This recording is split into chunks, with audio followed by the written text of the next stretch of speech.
Sex education and porn. I'm Dr. Trish Leigh, cognitive neuroscientist and sex addiction recovery coach. Let's talk about the use of porn for sex education and what porn really does to your sexual attitudes, your sexual beliefs, and the reality about sex. Okay, so we know from the science that when you consume pornography, and especially if you started at a young age, what porn teaches you is that what you see in the scenes in the pornography that you watch, you begin to think those are real. And it changes your attitudes about sex, it increases sexual aggression, and it changes your sexual arousal template, the things that you think you like about sex. So, this is how I liken it. Have you ever watched one of those cooking shows where there's three, amateur bakers and they're coming to this show to all bake the cake and the least worst one is the winner?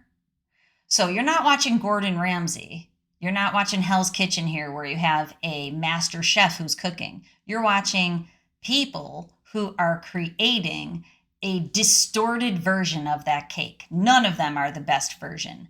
That's what porn is like. And we know this from the science that the acts that you see, even in the most vanilla of porn, are not acts that healthy people want in their sex life. So when you watch it, and especially if you're watching anything with intensity, you now think this is what good sex is like.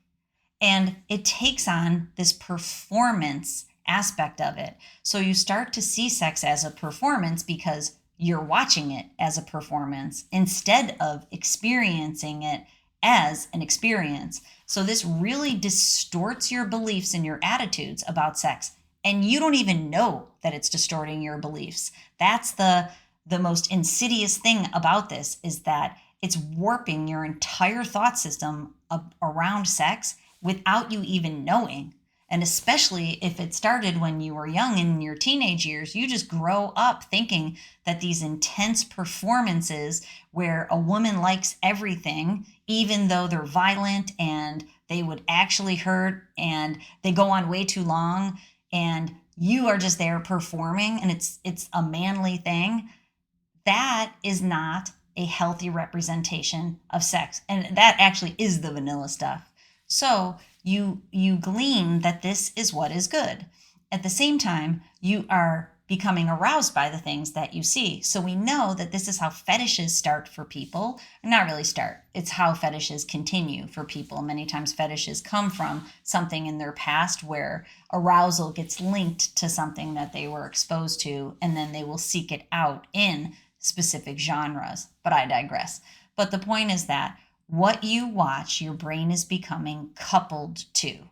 And what that means is you will need more of that same thing, and then you will try to have that thing show up in your life.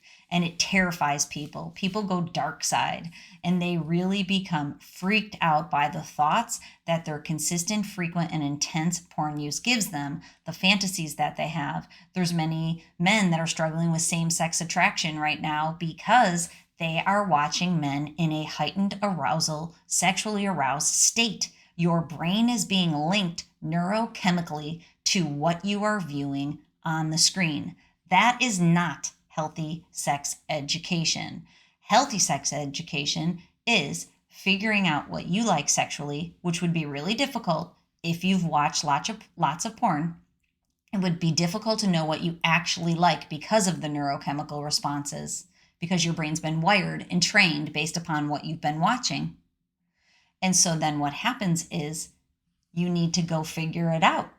And if you were never exposed to porn, you would be able to figure that out in a healthy way. So it can be difficult to establish healthy sexuality after hypersexuality in a porn habit. But that's the role, that's the job of recovery, is figuring it out when you come out of the screen. But the point of this video is porn is not healthy sex education. It's teaching you all the wrong stuff. It's teaching you how to bake a terrible cake that no one is going to want to eat in the real, actual world. What I want for you is for you to come out of the screen, figure out how to bake an amazing cake in the bedroom, Find somebody who wants to eat that cake with you. Okay, I hope that helps you out. And if you're looking for help on this journey, drtrishleigh.com. If you're inspired to donate to help the next generation stay out of porn, pornbrainprevention.org. And as always, control your brain or it'll control you.